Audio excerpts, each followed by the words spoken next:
রিপুদমন, বাইরে বেরো। আমি জানি তুমি এই নৌকাতেই আছো। সামনে এসো, অন্যথা তোমার পরিবারের মৃত্যুর জন্য তুমি নিজেই দায়ী থাকবে।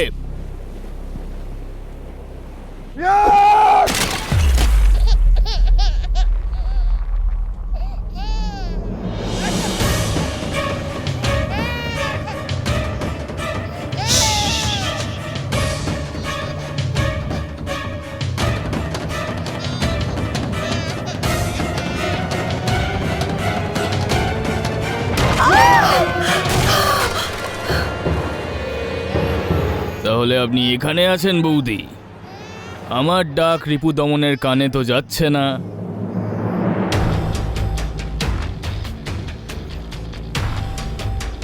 আশা করি আপনার চিৎকার শুনতে পাবে।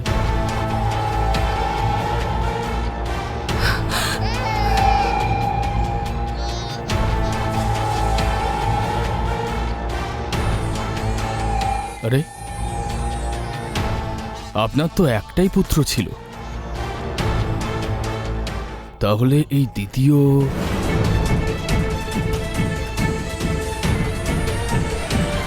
পায়রা ধরতে এসেছিলাম, ময়ূর হাতে পেয়ে গেলাম। সমর সিং, না সমর সিং, না না, এরকম করো না, না সমর সিং, সমর সিং, সমর সিং, না, ছেড়ে দাও ওকে সমর সিং। এবার তো তোমাকে বাইরে বেরোতেই হবে রিপুদমন।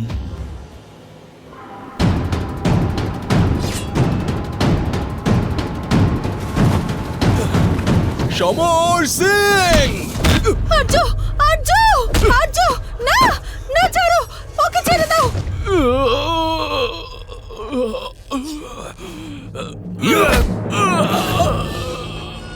যখন অমাত্যকে তোমার সাথে সাথে এই অর্ধ ভরত বংশীয়র কাটা মাথা পাঠাবো, তখন উনি দ্বিগুণ খুশি হয়ে যাবে।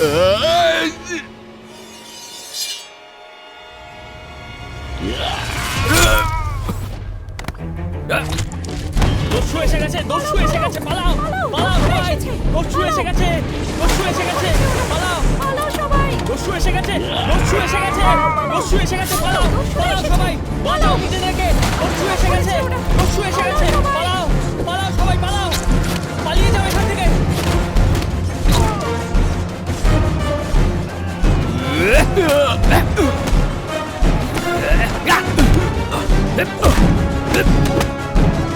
তুমি পালাও!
দস্যুরা জানে তাদের কি করতে হবে।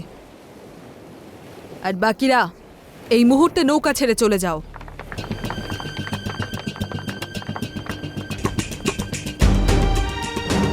ধন্যবাদ। আমরা সংকটে রয়েছি, আমাদের সঙ্গে করে নিয়ে চলুন।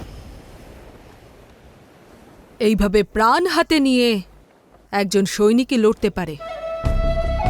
তুমি একজন পৌরব সৈনিক, তারপরেও পৌরব সৈনিকদের বিরুদ্ধেই লড়াই করছিলে।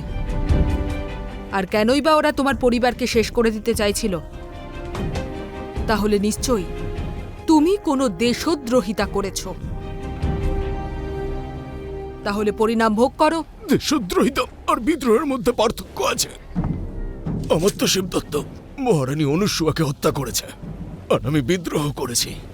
আপনার নজরে কি এটা দেশদ্রোহিতা?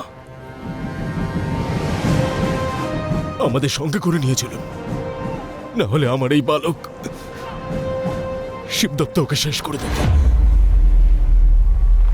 আমাদের সঙ্গে করে নিয়ে চলুন, এই বাচ্চাগুলোর সুরক্ষার জন্য।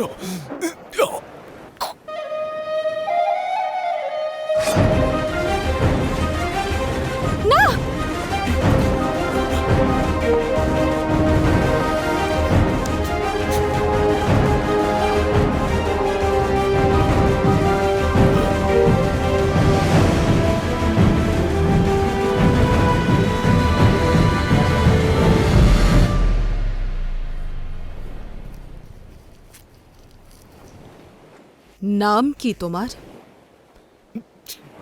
সজ্জন সিং।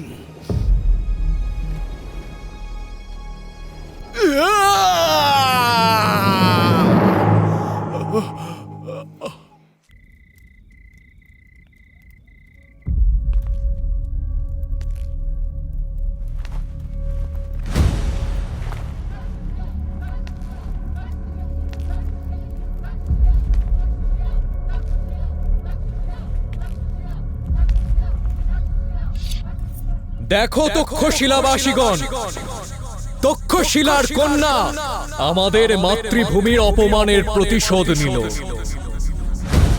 আজ কোনো পাগড়ি ওর নত মস্তককে তুলতে পারবে না।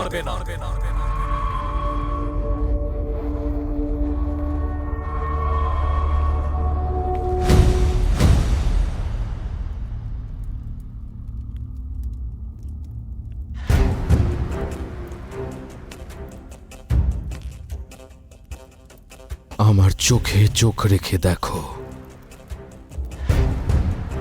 চোখের দিকে তাকাও আমার। ক্ষমা মহারাজ, ক্ষমা।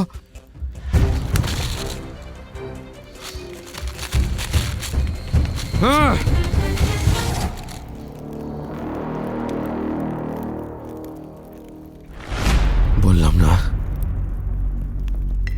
তাকাও আমার দিকে। চোখ তোলো।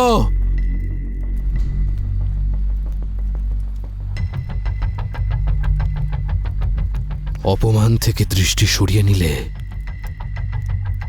অপমানের প্রতিশোধ নেবে কিভাবে? সবাই তাকাও আমার দিকে।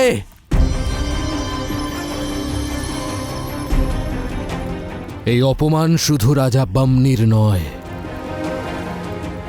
এ পুরো পৌরব রাষ্ট্রের অপমান। দেখো এই অপমানকে, যাতে যতক্ষণ এই অপমানের প্রতিশোধ নেওয়া না হয়, কারোর হৃদয়ে যেন শান্তি না আসে।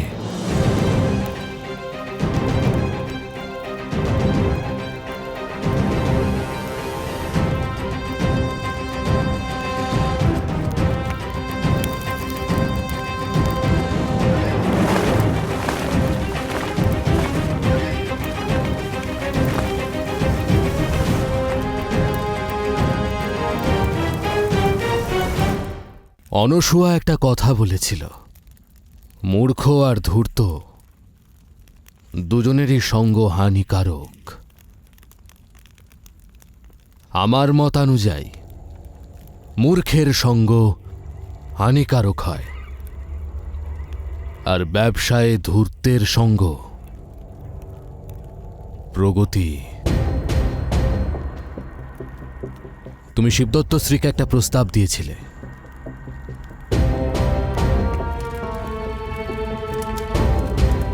চিন্তার পরিধিকে বাড়ালে তাহলে ক্ষমতার পরিধিও আপনা আপনিই বেড়ে যায়। আমি যদি তোমার সঙ্গে হাত মেলাই তাহলে তুমি তোমার দেশ থেকে কারিগর এনে এখানে পৌরব রাষ্ট্রে কারখানা তৈরি করবে।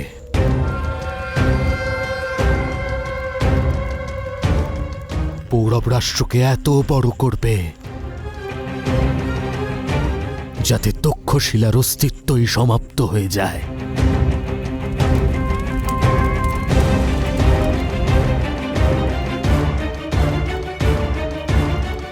চিন্তার পরিধি বাড়িয়ে নিয়েছি দারায়ুস।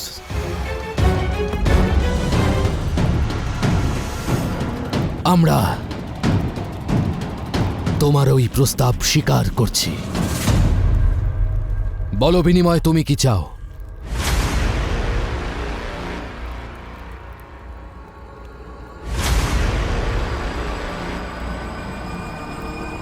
বসতে চাইছি।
পারস্যের রীতি এটা যে ব্যবসায় অংশীদার হওয়ার আগে অংশীদারদের নিজেদের মধ্যে সুরাভাগ করতে হয়।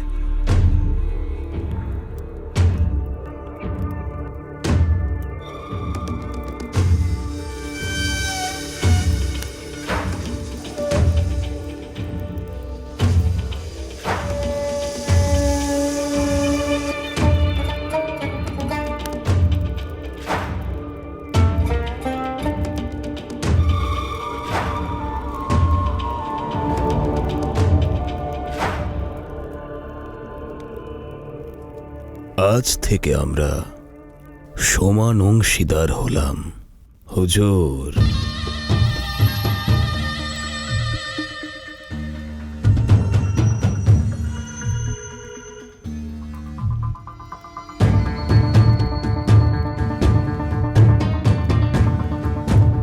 সে প্রসঙ্গ ব্যবসার লাভ নিয়ে হোক অথবা রাজ সিংহাসনের ক্ষতিপূরণ নিয়ে।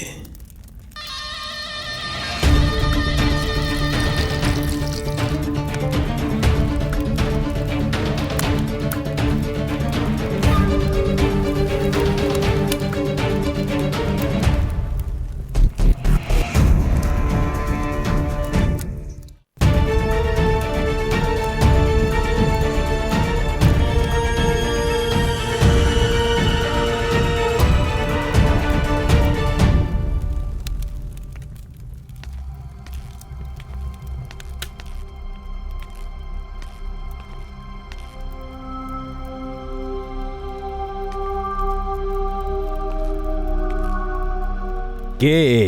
ইনি সমর সিং এর বোন অমাত্য। সমর সিং দস্যুদের সঙ্গে লড়তে গিয়ে মৃত্যুবরণ করেছেন।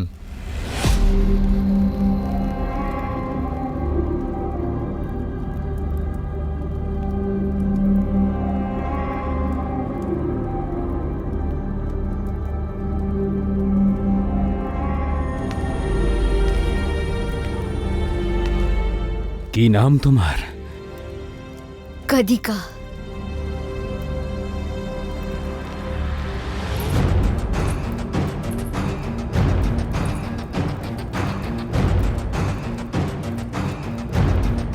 সমর আমার বিশ্বাসভাজন ছিল,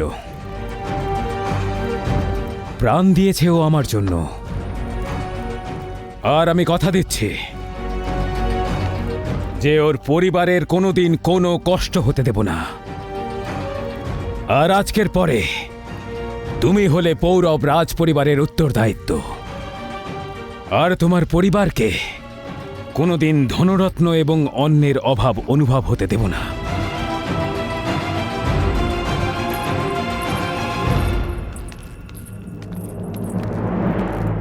আমার পরিবার আমার দাদাই ছিল অমাত্য।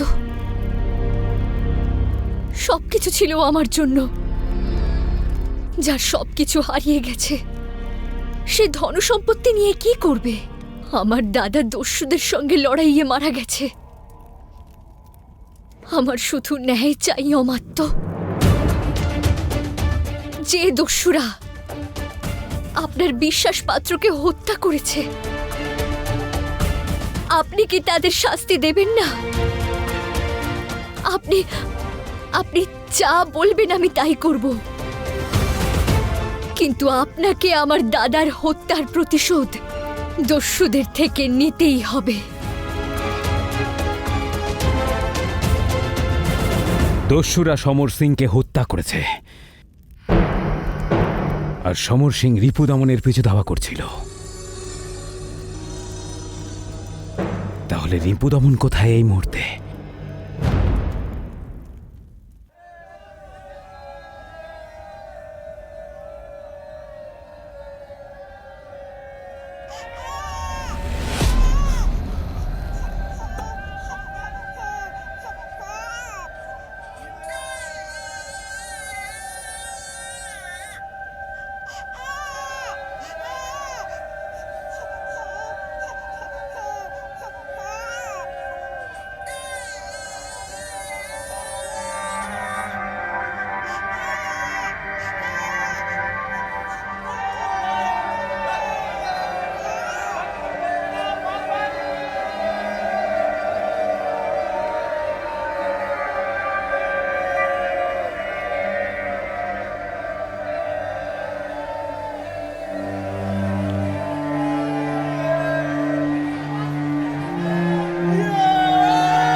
খুব শীঘ্রই তোমাদের মাতৃভূমি ফার্সিদের পায়ের তলায় থাকবে।